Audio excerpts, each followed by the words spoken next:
फक़द रशद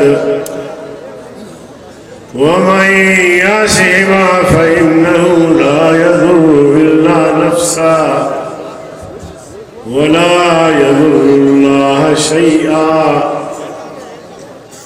अऊज़ु बिल्लाहि मिनश शैतानिर रजीम। बिस्मिल्लाहिर रहमानिर रहीम। मा कान मुहम्मदुन अबा अहदिम मिन रिजालिकुम वलाकिन रसूलल्लाहि व खातमन नबिय्यीन। क़ाल अल्लाहु तबारक व तआला फ़ी मक़ामिन आख़र क़ुल हल यस्तविल्लज़ीना यअलमून वल्लज़ीना ला यअलमून। क़ाल नबी सल्लल्लाहु अलैहि वसल्लम खैरुकुम मन तअल्लमल क़ुरआन व अल्लमह व फ़ी रिवायतिन इन्न अफ़ज़लकुम मन तअल्लमल क़ुरआन व अल्लमह। सदक़ल्लाहु व सदक़ रसूलुहुन नबियुल उम्मियुल करीम। काबिले सद एहतराम बिरादर मुकर्रम हज़रत मौलाना साईं अब्दुल क़य्यूम साहब, सूबाई अमीर व मरकज़ी नायब अमीर जमीयत उलमा इस्लाम पाकिस्तान, मीज़बान मोहतरम फाजिल नौजवान हज़रत मौलाना साले मोहम्मद इंदर साहब, हज़रत मौलाना सिराज अहमद साहब, अकाबिर उलमाए किराम, तलबाए अजीज, सामीन हजरात, अस्सलामु अलैकुम व रहमतुल्लाहि व बरकातुहू। सबसे पहले तो मौलाना मोहम्मद साले साहब और उनके तमाम रुफ़क़ा को, पूरी टीम को इस अज़ीम शान इज्तिमा के इनेकाद पर मुबारकबाद और खिराज तहसीन पेश करता हूँ। अल्लाह ताला इस इज्तिमा के असरात को पूरे इलाके पर मुरत्तब फरमाए। मेरे अजीज दोस्तों, मैं अक्सर कहा करता हूँ कि दीनी मदारिस साल के आखिर में इस किस्म के इज्तिमाआत क्यों मुनक़द करते हैं। वो एक तो ये कि जो तुलबा सालों से मदरसे में पढ़ रहे होते हैं,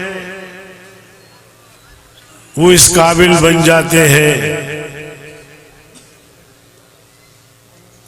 कि दौरा हदीस भी मुकम्मल कर लेते हैं। दस्तारे फजीलत का मरहला आता है, या वो बच्चे जिन्होंने कुरान करीम को अपने सीनों में महफूज किया है, उनकी भी दस्तारबंदी और रुमाल बंदी होती है। तो उनके एजाज में, उनकी खुशी में इस किस्म के इज्तिमाआत मुनाकिद किए जाते हैं। दूसरी बात यह है कि इन इज्तिमाआत से ये बताना भी मकसूद होता है कि दीनी मदारिस क्या करते हैं, उनका किरदार क्या है, वो भी पब्लिक के सामने आ जाती है, हुकूमत के सामने आ जाती है। जो मदारिस के वजूद को बर्दाश्त नहीं करते, उनके खिलाफ प्रोपेगेंडा करते थकते नहीं हैं, उनको भी आगाही हो जाती है कि मदारिस में क्या होता है। मेरे अजीज दोस्तों, मदारिस जहां उलूम इस्लामिया के मराकिज हैं, वहां ये हमारे अकायद और नजरियात के हिफाजती दीवार भी है। इन्हीं मदारिस के जरिए हमारे बच्चे कुरान करीम हिफ्ज करते हैं। इन्हीं मदारिस के तवस्सुस से हमारे बच्चे आलिम फाजिल बन जाते हैं। इन्हीं मदारिस की वजह से हमारे बच्चे ये एजाज हासिल करते हैं कि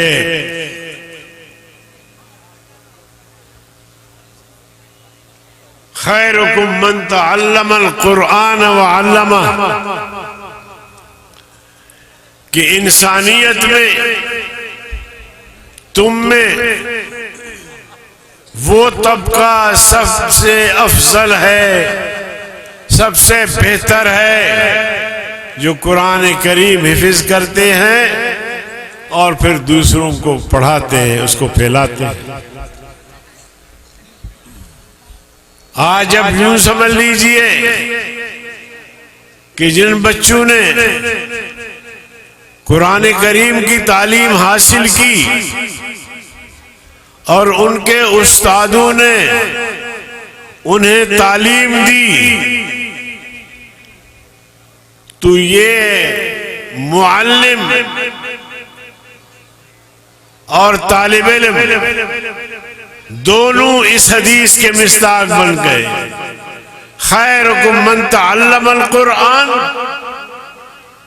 तुम में बेहतर वो है जिन्होंने कुरान सीखा, असातिज़ा ने कुरान सीखा, इल्म हासिल किया, व अल्लमह, फिर दूसरों को सिखाया, दूसरों को आलिम बनाया, हाफिज बनाया। तो ये बताना मकसूद होता है कि दीनी मदारिस में पढ़ने वालों का ये मकाम है। और अगर कोई मुसलमान ये ख्वाहिश रखता हो कि मैं भी इस तबके में शामिल हो जाऊं, तो वो खुद भी कुरान पढ़े, और अगर उम्र रसीदा हो गया है, खुद नहीं पढ़ सकता, औलाद को पढ़ाए, अपने पोते और पोतियों को पढ़ाए, ताकि उन्हें भी ये एजाज हासिल हो।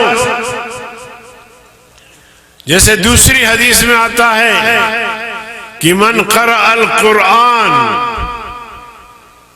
मन क़रअल कुरआन व अमिल बिमा फीह उल्बिस वालिदाहु ताजन यौमल क़ियामा। तुम में से जिस किसी ने कुरान करीम पढ़ा, उस पढ़ने वाले का मकाम अलग है, लेकिन उसके वालिदैन को क़यामत के दिन एक ऐसा ताज पहनाया जाएगा जिस ताज की रोशनी सूरज से बढ़कर होगी। तो ये तरगीब भी हम देते हैं ऐसे इज्तिमा में कि मुसलमानों अपने बच्चों को पढ़ाओ, कुरान की तालीम दो, दीन की तालीम दो, हदीस की तालीम दो, फिक़ह की तालीम दो। असल तालीम यही है,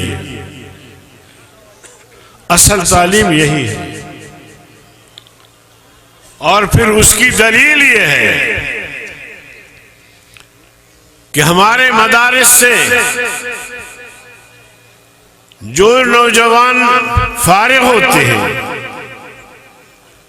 वो अगर दर्स व तदरीस की तरफ जाते हैं तो वहां भी नाम कमाते हैं।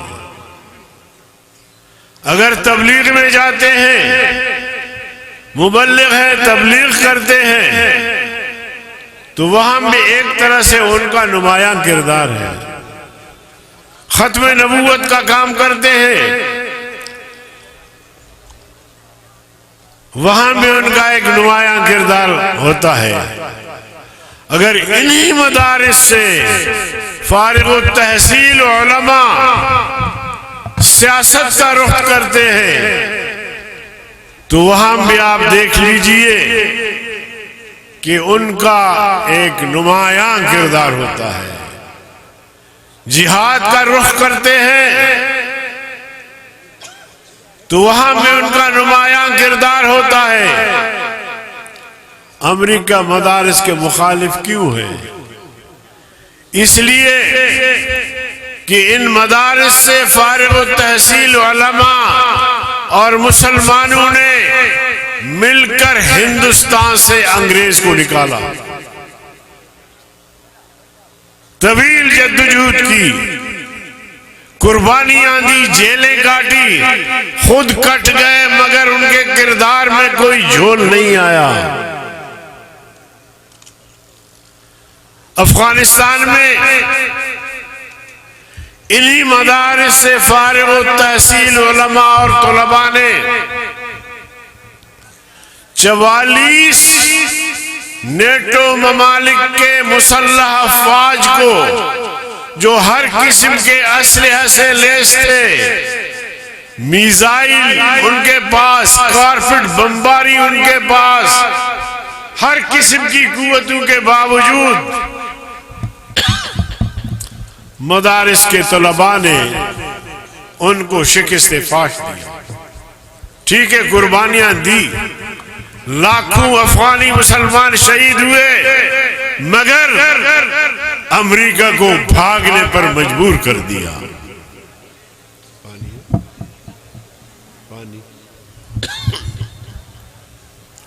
अमेरिका को भागने पर मजबूर किया। तमाम दुनिया के ममालिक शरीक थे, तो अमेरिका इसलिए मदारिस से डरता है कि अगर मदारिस वसत पजीर होते हैं तो यहीं से इनकिलाब आएगा।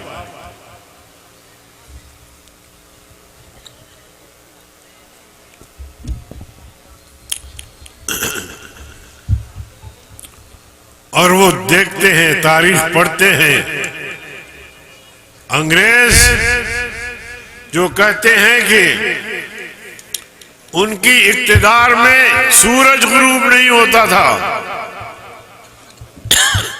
उसको भगाने वाले भी हजरत शाह वलीउल्लाह से लेकर हजरत मौलाना कासिम नानोतवी, मौलाना रशीद अहमद गंगोही, शेखुल हिंद हजरत मौलाना महमूद हसन देवबंदी, मौलाना हुसैन अहमद मदनी, ये बड़ी लंबी तारीख है हिंदुस्तान की। काबिज हुआ अंग्रेज, मगर अंग्रेज साम्राज्य को हमारे अकाबिर ने टिकने नहीं दिया, मुसलसल उनके खिलाफ तहरीक चलाई, इसलिए वो खौफ हो गए। दुरूद शरीफ।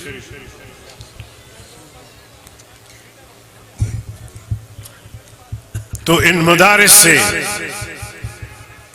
फारिग तहसील होने वाले कोई शेखुल हिंद की सूरत इख्तियार कर गया, कोई शेखुल अरब वल अजम की सूरत इख्तियार कर गया, कोई मुफक्किर इस्लाम के नाम से नमूदार हुए, कोई अमरोड शरीफ, हारेजी शरीफ, बेर शरीफ, दीमपुर शरीफ, ये सारे शख्सियात इन मदारिस से फारिग। इन मदारिस से उन्होंने तालीम हासिल की। और आज जिस अहले हक की क़ियादत जो शख्सियत कर रही है मौलाना फजल रहमान की सूरत में, वो भी इन मदारिस से फारिग है। नारे तकबीर, नारे तकबीर, मदारिस दीनिया, कायदे जमीयत मौलाना फजल रहमान। इससे अगली बात यह है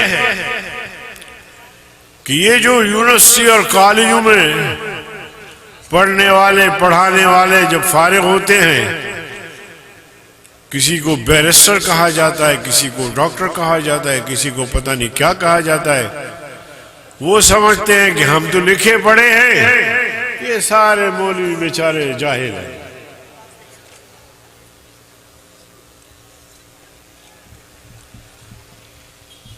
लेकिन हमने उनके इल्म का भी जायजा लिया कि उनके पास जो इल्म है वो इल्म तो उनको करप्शन से नहीं रोक सका, वो इल्म तो उनको रुश्वत से नहीं रोक सका, वो इल्म तो उनको खयानत से नहीं रोक सका, वो इल्म उनको कत्ल और गारतगिरी से नहीं रोक सका। और हम भी सियासत में हैं, हम भी इस मैदान में हैं। हमारी कारकर्दगी भी आप देख लीजिए, जो हम मदारिस से फारिग हैं उनकी कारकर्दगी भी आप देख लीजिए, जो आला तरीन यूनिवर्सिटी से फारिग है बज़ाहिर, मगर जब मैदान अमल की बात आती है तो उन्होंने मुल्क को लूट के कंगाल कर दिया है। पिछले अय्याम में जिन लोगों ने करप्शन किया है, पाकिस्तान के खजाने को लूटा है, कौमी खजाने को, जो कौम का खजाना है, कौम के पैसे हैं, उनको लूटा है, उनकी फहरिस्त शाये हो गई। तो सारे आपके ये जो सिंध के, पंजाब, खैबर पख्तूनख्वा, बलूचिस्तान, सब बड़े बड़े लोग या तो एचिसन से फारिग है, या कैम्ब्रिज यूनिवर्सिटी से फारिग है, या मुल्क के बड़ी बड़ी यूनिवर्सिटियों से फारिग है, कायद-ए-आज़म यूनिवर्सिटी से फारिग है। उन सब के नाम थे,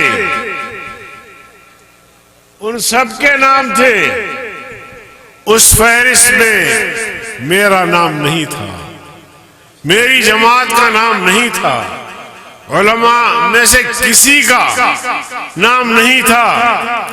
35 साल से मैं इस सियासत में हूं, पार्लिमानी सियासत में। मेरे साथी वजीर आला भी रहे, बड़े बड़े मनसबों पे भी रहे, आज तक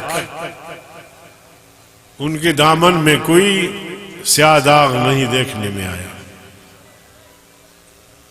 फिर भी हमें कहते हो कि तुम जाहिल हो, अनपढ़ हो, और तुम पढ़े लिखे हो। तुमने मुल्क का क्या किया? मुल्क जो इस वक्त तबाही के दहाने पहुंचा है, माशी तौर पर मुल्क बर्बाद हो गया है। आपके अड़ोस पड़ोस ने सब तरक्की कर रहे हैं, इंडिया आपसे बहुत आगे चला गया, उसका सिक्का भी देखे। अफगानिस्तान का सिक्का भी देखे, अभी एक तरह से नई आजादी मिली है उसको। ईरान की मईशत आपसे मुस्तहकम है, चाइना को तो वैसे आप नहीं पहुंच सकते। ये दौलत कहां गया? और ये मईशत को क्या होगी? तो मेरे अजीज दोस्तों, हम इस गंद में रहते हुए, ये जो सिस्टम है मैं इसको गंद कहता हूं, लेकिन मजबूरी है, मजबूरी के तहत इसका हिस्सा है, लेकिन दामन बचा के चलते हैं, दामन बचा के चलते हैं। और वो जब आते हैं और सिर्फ महारत उनको इस बात की है कि वो लूट मार में माहिर है, करप्शन में माहिर है, बाकी उनका कोई कमाल नहीं है। मालियाती इदारों से पैसे लिए कर्ज, वो भी अरबा रुपए, और वो कर्जे लेकर फिर उन सरमायादारों ने, सनतकारों ने हुकूमत से वो कर्जे माफ करवाए और कहा गया कि हम डिफॉल्ट हो गए, कर्जाई हो गए, कर्ज बढ़ गए।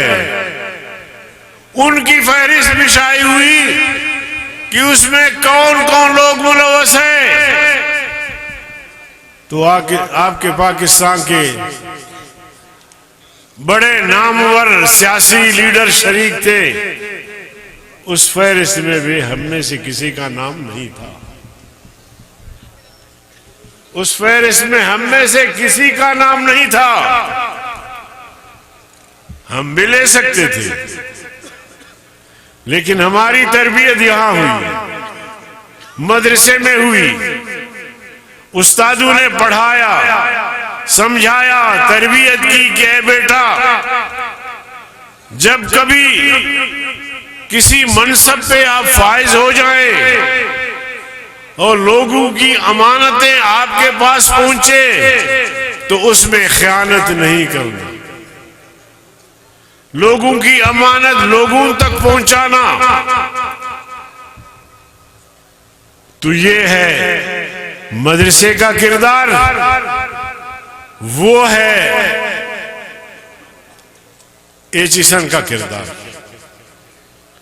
मैं जदीद उलूम की हुसूल की मुखालिफत नहीं करता, मगर मैं मजबूर हूं कि जो लोग जदीद उलूम पढ़ते हैं, दीनी मदारिस के लोगों को निकम्मे समझते हैं, बेइल्म समझते हैं, जबकि हमने करीब से उनका इल्म देखा है। आज तो कम से कम पूरे पाकिस्तान के सियासतदान इस बात पर मुत्तफक हो गए हैं कि मौलाना फजल रहमान की बराबर की सियासी शख्सियत पाकिस्तान में नहीं है। एतराफ कर चुके हैं सदर और वजीर आजम और बड़ी शख्सियत की हद तक।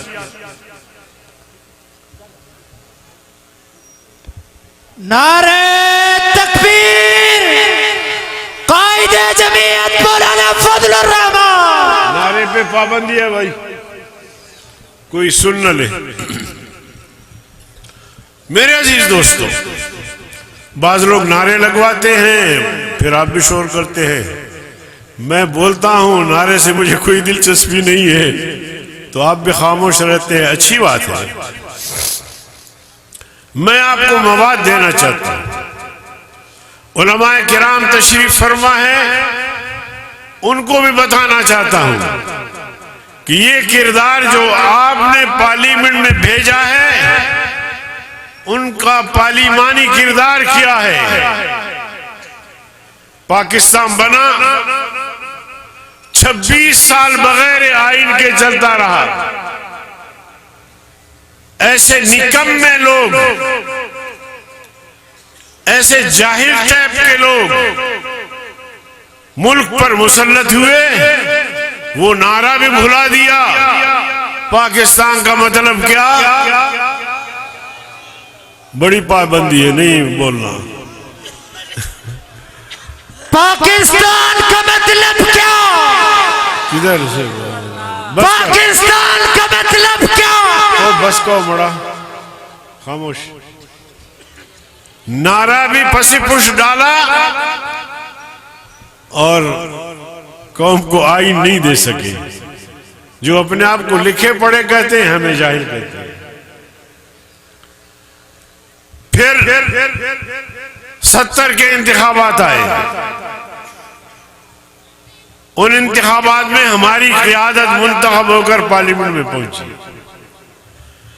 तब जाके 73 में पाकिस्तान को एक मुत्तफ़क़ा दस्तावेज मिला। आज तक वही आईन है पाकिस्तान का। तरामीम जरूरत के पेश नजर होते रहते हैं, दुनिया में भी यहां भी, लेकिन वो आईन के बुनियादी उसूल मौजूद हैं। वो आईन इस्लामी आईन है। मुफक्किर इस्लाम मौलाना मुफ्ती महमूद फरमाते थे रहमहुल्लाह ताला कि अगर मेरी हुकूमत आई तो मैं बाहर से कोई चीज नहीं लूंगा। इसी आईन को सामने रखकर पाकिस्तान को एक इस्लामी फलाही रियासत बनाऊंगा। मगर हमेशा ताकतवर कुव्वतों ने हमारा रास्ता रोका और ऐसे नाअहल लोगों का रास्ता खुला छोड़ा जो आज तक रियासत को न इस्लामी फलाही रियासत बना सके, न माशी तौर पर मुस्तहकम कर सके, न बेरोजगारी का खात्मा कर सके, न कौम को अमन दे सके। जबकि शरीयत में ये बात बिल्कुल वाज़ेह है कि जो रियासत लोगों से टैक्स वसूल करे और लोगों को अमन न दे सके तो उसको लोगों पर हुक्मरानी का हक नहीं पहुंचता। आप महफूज हैं। मेरे अजीज दोस्तों, हमारे अकाबिर ने पाकिस्तान को एक मुत्तफ़क़ा आईन दिया, जबकि उस वक्त सोशलिस्ट भी मौजूद थे, नेशनलिस्ट भी मौजूद थे। नेशनलिस्ट वली खान की सूरत में, सोशलिस्ट भुट्टो साहब की सूरत में और इस्लामिस्ट मुफ्ती महमूद की सूरत में। आज अगर मैं इस आईन को इस्लामी कहता हूं तो ये हमारा नारा था, ये हमारा मंशूर था कि आईन कहता है कि वो शख्स इलेक्शन नहीं लड़ सकता जो सौम व सलात का पाबंद न हो। वो शख्स इलेक्शन नहीं लड़ सकता जो गुनाह कबीरा का मुर्तकिब हो। अगर इस आईन पर अमल दरामद होता तो दूसरी बार जुल्फिकार अली भुट्टो भी इलेक्शन नहीं लड़ सकते। आईन दिया कौम को। खत्म नबूवत की तहरीक चलती रही, मसला हल नहीं हुआ। जब मसला हल हुआ तो तहरीक को 90 साल हो चुके थे। 74 में खत्म नबूवत की तहरीक चली। हमारे अकाबिर पार्लियामेंट में मौजूद थे। उन्होंने मिर्जा नासिर को पार्लियामेंट में बुलाया कि इस तरह मसला हल नहीं होगा। पार्लियामेंट के लोग मिर्जा नासिर को सुने, कादियानी को सुने कि कादियानियों का अकीदा क्या है।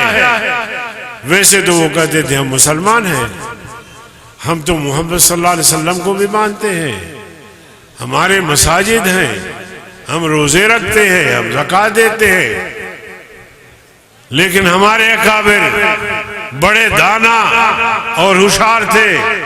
भुट्टो साहब से कहा कि जी आप इनको बुला ले और दोनों ऐवानों का एक खुसूसी निशिस्त बुला ले और उसमें इनको सुने। मुश्तरका इजलास बुलाया गया। कादियानी मिर्जा नासिर और उनके साथियों को बुलाया गया। तवील बहसें हुई, लेकिन एक सवाल मिर्जा नासिर से किया गया कि ये बताओ कि जो मिर्जा गुलाम कादियानी को न माने, उस पर कलमा न पढ़े, तो आप लोग उसे क्या कहते हैं?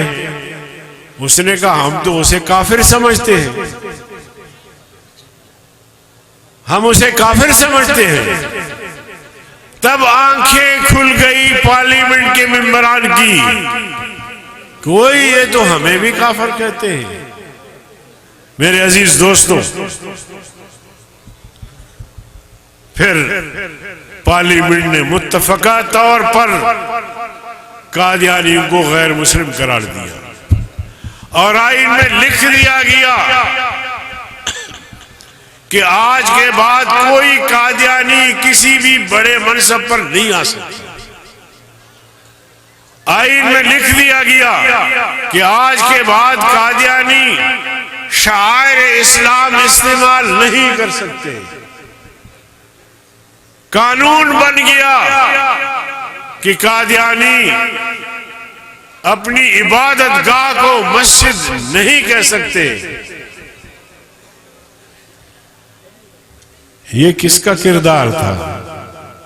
उलमा का, जमीयत उलमा का, हमारे अकाबिर का, कि इन्होंने दलाइल व बराहीन से पार्लियामेंट को मनवाया और कादियानी के कुफ्र पर मोहर तस्दीक समझ कर। वरना तो 90 साल तहरीक चली, एक तहरीक में 10,000 से ज्यादा लोग शहीद हुए, मसला हल नहीं हुआ। मेरे मोहतरम दोस्तों, इसी तरह फिर डाकुओं ने साजिशें शुरू की, नामूसे रिसालत के कानून में तरमीम की कोशिश की। एक खातून जो ईसाई थी, मसीही थी, उसने तौहीन की, तौहीन रिसालत की जुर्म उस पे साबित हुआ। अदालत ने उसको सजा दी, लेकिन गवर्नर पंजाब उसके पास गया और कहा कि ये जो नामूसे रिसालत के कवानीन है, नौजुबिल्लाह, ये फरसूदा कवानीन है, इनको हम खत्म कर देंगे। और इस पर पूरा मुल्क उठा। कराची में पहला जलसा, दूसरा जलसा लाहौर में जरदारी साहब ने हाथ खड़े कर दिए। हम वापस लेते हैं तरमीमी बिल, मगर पानी सर से गुजर चुका, हालात इंतहा को पहुंच चुके थे। गवर्नर के बयान पर लोग मुश्तइल थे। आप अंदाजा लगाए कि गवर्नर का अपना सिपाही, अपना मुहाफिज, जो मैं समझता हूं वो आशिक रसूल थे, उसने ये जुमले बर्दाश्त नहीं किए और गवर्नर को जो है वो कत्ल कर दिया। इतना बड़ा हादसा हुआ। ये भी आपकी जमात की वजह से ये तरमीम रुक गई। फिर नवाज शरीफ का दौर आता है तो हल्फनामे में तरमीम की कोशिश की जाती है। हल्फनामे में ऐसी बारीक तरमीम कि उसको उलमा भी न समझे। अल्फाज है, मैं हल्फन इकरार करता हूं। हल्फन का लफ्ज काट के मैं इकरार करता हूं, बाकी इबारत वही। हमने सेनेट में पकड़ा, मगर सेनेट से भी पास हो गया। रात को मैंने अपने पार्लिमानी मेंबरान को भी बुलाया, वकला को भी बुलाया, मशावरत की। वकला से हमने पूछा कि इस तरमीम से कानून का नुकसान होगा। उन्होंने कहा कि ये तरमीम ऐसी है कि इससे जो कानून की कुव्वत है वो खत्म हो जाएगी। हमने कहा फिर हमने नहीं माना। मैंने कायदे जमीयत से राब्ता किया, वो उम्रे पे गए हुए थे, सारी सूरत हाल बता दी। मैंने कहा नवाज शरीफ से बात करो, हम इत्तेहादी भी है, हम फिर साथ नहीं चल सकते, फिर हम सड़कों पे होंगे। हजरत मौलाना साहब से नवाज शरीफ से बात की। सुबह मैंने जब नमाज से सलाम फेरा तो मुझे फोन आया कि जी मैंने नवाज शरीफ से बात की है। उसने कहा कि मुझे तो पता ही नहीं है, मुल्क का वजीर आजम इतनी बड़ी तरमीम आ रही है, उसको पता ही नहीं। बहरहाल नवाज शरीफ ने यकीन दिलाया कि इसी रवा इजलास में पुराना हलफनामा मेनू अन बहाल किया जाएगा। दूसरे दिन इजलास हुआ और उसमें पुराने हलफनामे को दोबारा बहाल किया गया। सबने दोबारा वोट दिए। फिर सेनेट में भी पुराने हलफनामे को बहाल किया गया। पार्लिमान के मेंबरान जिन्होंने उस तरमीम के हक में वोट दिया था, एक तरह से उन्होंने अपना थूक चाटा। ये हमारी दबाव की वजह से, जमीयत उलमा की दबाव की वजह से वो मजबूर हुए। एतजाज अहसन जैसे सेकुलर लोग वो बोले, मगर ऐसे एहतियात से वो इनकार भी नहीं कर सके। लेकिन उसको खौफ ज़दा इतना हो गया था कि अगर कोई छोटा सा भी जुमला इधर उधर हो जाएगा तो मेरे गिरेबान में पकड़ा जाएगा। इसी तरह रियासत मदीना का वाली दावेदार 6 फुट के कद पर अपने रियासत पर तो रियासत मदीना कायम नहीं कर सका, 22 करोड़ मुसलमानों पर रियासत मदीना कायम करना चाहता था। शक्ल देखो, उसने भी आईनी तरमीम की कोशिश की। हमने रुकावट डाली। 14 मिलियन मार्च खत्म नबूवत के नाम पे हुए।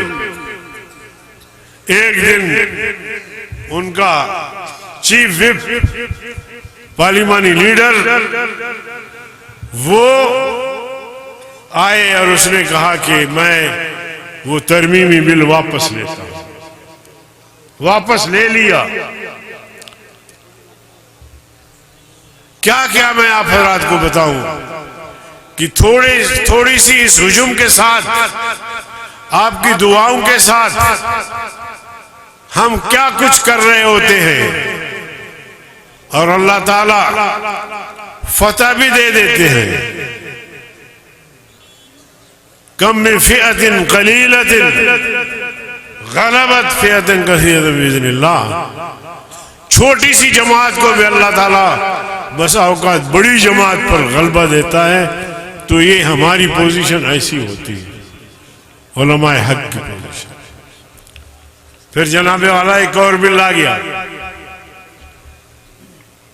मैं ये बातें हर जलसे में रिपीट करता हूं कि ताकि आपके इल्म में हो, उलमाए किराम से खास तौर पे कि वो अपने जुम्मे के खुतबात में कहे कि ये हमारे इस्लामी कल्चर और इस्लामी तहजीब को किधर ले जा रहे हैं।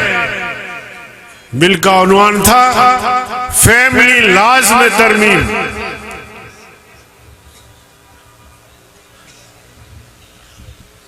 उसका आगाज यहां से होता था कि जब लड़का लड़की, ये जरा तवज्जो से अगर आप सुने, जब लड़का लड़की का निकाह हो जाए तो 1 महीने के अंदर अंदर इनको जज के पास पेश होना होगा। जज उनसे सवाल जवाब करेगा, पूछेगा। जज मुतमईन होगा तो कहेगा कि जी निकाह हो गया, और अगर जज मुतमईन नहीं हुआ तो निकाह फसख। मौलाना साहब, जोगी साहब, निकाह फसख हो गया। अब इन जाहिलों को हम क्या बताएं जो हमें जाहिल करते हैं कि ये एक महीना जो मियाँ बीवी की हैसियत से रहे, इस दौरानिया को आप फिर क्या कहेंगे अगर निकाह फसख है। दूसरी बात उसमें यह थी कि अगर एक महीने के अंदर अंदर जज के पास नहीं पहुंचे तो 10,000 रुपये जुर्माना।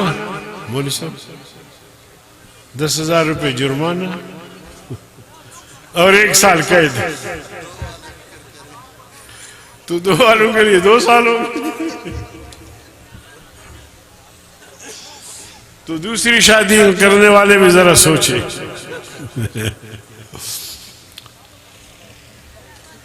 तो ये निकाह है, निकाह को शरीयत ने तो आसान कर दिया। अन निकाह हो या नाकिदो बिहुजूर शाहिदैन और इजाब कबूल, 2 गवाह और लड़का और लड़की एक दूसरे को कबूल करने का जुबानी इकरार करे, बस निकाह हो गया। तो मेरे अजीज दोस्तों, ये इस तरह करना चाहते थे कि नौजवान निकाह से बेजार हो जाए, कहे बस फिर हम दोस्ती रखते हैं।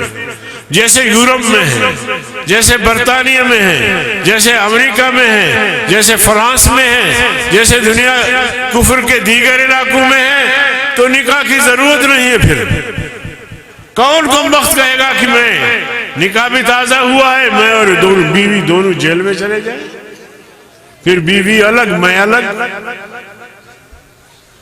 तो अल्लाह के फजल करम से हमने मसला उठाया, चेयरमैन सैनन ने इस बिल को मेरे कमेटी के हवाले किया। हमने 2 से 3 मीटिंगों में ये साबित कर दिया कि ये बिल कुरान और सुन्नत के मनाफी है, शरीयत के मनाफी है, उसको हमने रिजेक्ट किया। फिर एक और बिल आया, फिर एक और बिल आया, ट्रांसजेंडर बिल, जिनिस की तब्दीली। मेरी जिस्म मेरी मर्जी, जिनिस की तब्दीली, मेरी जिनिस मेरी मर्जी। ये बिल पास करना चाहते थे पार्लियामेंट से, फिर हम खड़े हो गए, मुजाहमत की, कमेटी बनी। मैं मौलाना अताउर रहमान साहब, मौलाना फैज मोहम्मद साहब बतौर मूवर के उस कमेटी में गए और अल्लाह के फजल करम से कुरान सुन्नत की रोशनी में बाकायदा हमने चेयरमैन को लिखवा लिया कि लिख लो कि कुरान सुन्नत जिनिस की तब्दीली की इजाजत नहीं देता, लिहाजा जिनिस की तब्दीली हराम है। खल्कुल्लाह में जो है वो दखल है, उसको मुस्तरद किया। वरना बहुत सारे लोग जवान न सही, बूढ़े लोग कहते हैं कि जी अब वो जिनिस की तब्दीली करें शायद फायदेमंद हो। तो ये जमीयत ने आपको बचाया, आपके मुआशरे को बचाया, आपकी इस्लामी तहजीब को बचाया। ये जदोजहद है जमीयत की पार्लियामेंट में। अभी सेनेट में जो 26वीं आईनी तरमीम आई, मदारिस का जो बिल है, 1 महीने मुसलसल मुज़ाकरात चलते रहे, और उनका बिल 57, 56, तरामीम पर मुश्तमिल थी। हमने 56 से 22 पर ले आए, 22 पर कटौती करवाई और फिर 5 बिल हमने अपने में उसमें डाल दिए। मंजूर हुआ पार्लियामेंट से, सदर के पास गया तो सदर साहब दस्तखत नहीं कर रहे। आईनी मुद्दत भी गुजर गई, खामखा का टोल। फिर मैं अपने तकरीरों में कहा करता था कि सदर साहब अगर आपने बिल पे दस्तखत नहीं किए तो हम पूरी कौम को अपील करेंगे, मजहबी तबके को अपील करेंगे, ऐसा इंसानों का सैलाब आएगा इस्लामाबाद की तरफ कि फिर न तुम्हारा महल महफूज होगा, न वजीर आजम का महल महफूज होगा, न JHQ महफूज होगा। तब जाके इन्होंने दस्तखत किए। इससे पहले एक सदर थे, नामूसे सहाबा व अहले बैत कानून पास किया हमने, और उसमें कानून पहले से मौजूद था, सजा कम थी, हमने सजा में इजाफा किया कि रोजाना ऐसे बदबख्त लोग नामूसे सहाबा या अहले बैत के नामूस से खेलते हैं, उनको ज्यादा सजा होनी चाहिए। अगरचे बाज लोगों को तकलीफ हुई, मगर सदर आप जानते हैं कि कौन था? हलवी साहब।